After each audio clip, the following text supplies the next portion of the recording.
গাজায় গণহত্যার প্রতিবাদে সংহতি প্রকাশ করে নয়াপল্টনের সমাবেশ ও বিক্ষোভ মিছিল করেছে বিএনপি। এ সময় দলটির নেতারা বলেন, জাতিসংঘ কার্যকর পদক্ষেপ না নিলে ইসরায়েলি অত্যাচার চলতেই থাকবে। বিএনপির স্থায়ী কমিটির সদস্য মির্জা আব্বাস বলেন, সুযোগ থাকলে ফিলিস্তিনের জন্য যুদ্ধে যেতেন। অন্য নেতারা বলেন, এভাবে চলতে থাকলে ভবিষ্যতে অন্য মুসলিম দেশও আক্রান্ত হবে। ইসরায়েলে পণ্য বয়কটের আহ্বান জানিয়ে তারা বলেন, তাদের দেয়া কোনো উপহারও গ্রহণ করা যাবে না। নেতারা আরও বলেন, দেশের ভেতরে কিছু অপশক্তি ইসরায়েল বিরোধী আন্দোলন নষ্ট করার জন্য বিশৃঙ্খলা তৈরি করছে।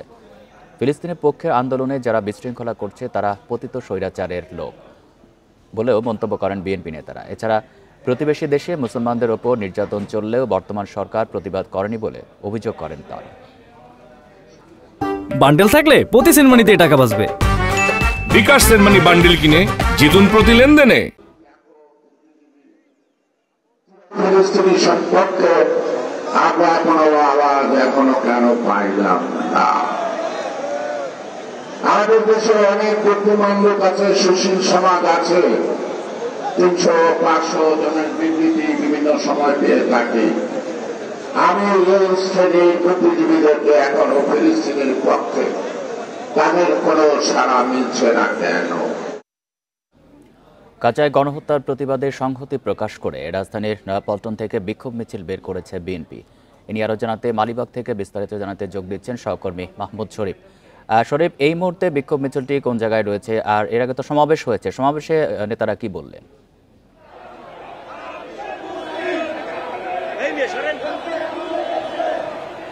দেখুন, ইসরায়েলি আগ্রাসন বন্ধের প্রতিবাদে বিএনপির যে মিছিল, সেই মিছিল শুরু হয়েছে বিকেল 5টার কিছুক্ষণ আগে নয়াপল্টনে বিএনপির কেন্দ্রীয় কার্যালয়ের সামনে থেকে শুরু হয় মিছিলটি। সেই মিছিলটি 1 ঘন্টারও বেশি সময় পার হয়ে গেছে। এখন পর্যন্ত মিছিলের শেষ ভাগ কিন্তু আমরা এখন পর্যন্ত দেখতে পাইনি। অর্থাৎ এত বিপুল সংখ্যক নেতাকর্মী, সাধারণ মানুষের উপস্থিতি ঘটেছে এই বিএনপির আজকের এই কর্মসূচিতে। এখানে আসলে কেন্দ্রীয় ভাবে ঘোষিত কর্মসূচি বিএনপির, এটি ঢাকার পাশাপাশি ঢাকার বাইরে বিভিন্ন মহানগরেও অনুষ্ঠিত হচ্ছে।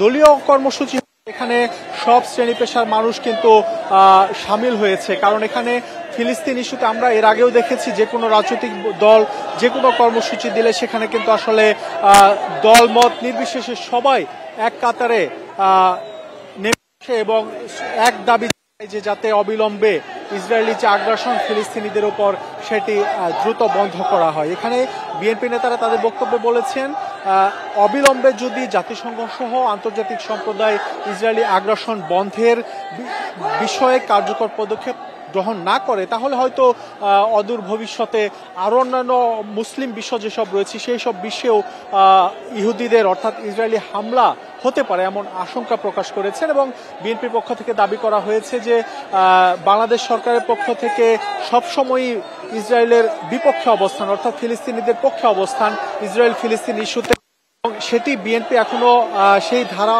ধরে রেখেছে। এবং বিএনপি নেতারা বলেছেন, জিয়াউর রহমান যখন ছিলেন, বিএনপি প্রতিষ্ঠাতা জিয়াউর রহমান যখন রাষ্ট্র ক্ষমতায় ছিলেন, তখনও ইসরায়েলি আগ্রাসনের বিরুদ্ধে ফিলিস্তিনিদের পক্ষে গিয়ে জিয়াউর রহমান দাঁড়িয়েছিলেন। এবং বিএনপির যে এখনকার নেতৃত্ব, তারাও ঠিক পথ অনুসরণ করে ফিলিস্তিনিদের জন্য তারা রাজপথে নেমেছে। এবং যে কোনোভাবে যদি সহযোগিতা যতটুকু সম্ভব সবই বিএনপির পক্ষ থেকে করা হচ্ছে বা হবে, এই প্রতিশ্রুতিও কিন্তু বিএনপি নেতারা দিয়েছেন।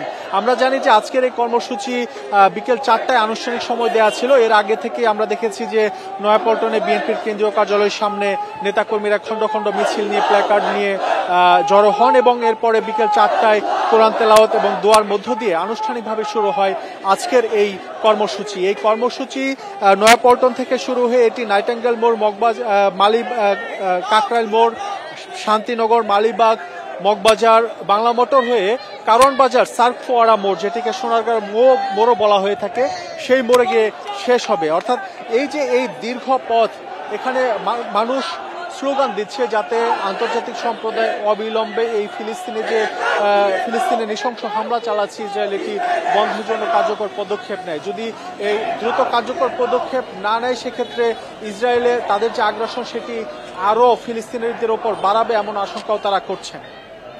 মালিবাগ থেকে জানাচ্ছেন সহকর্মী মাহমুদ শরীফ।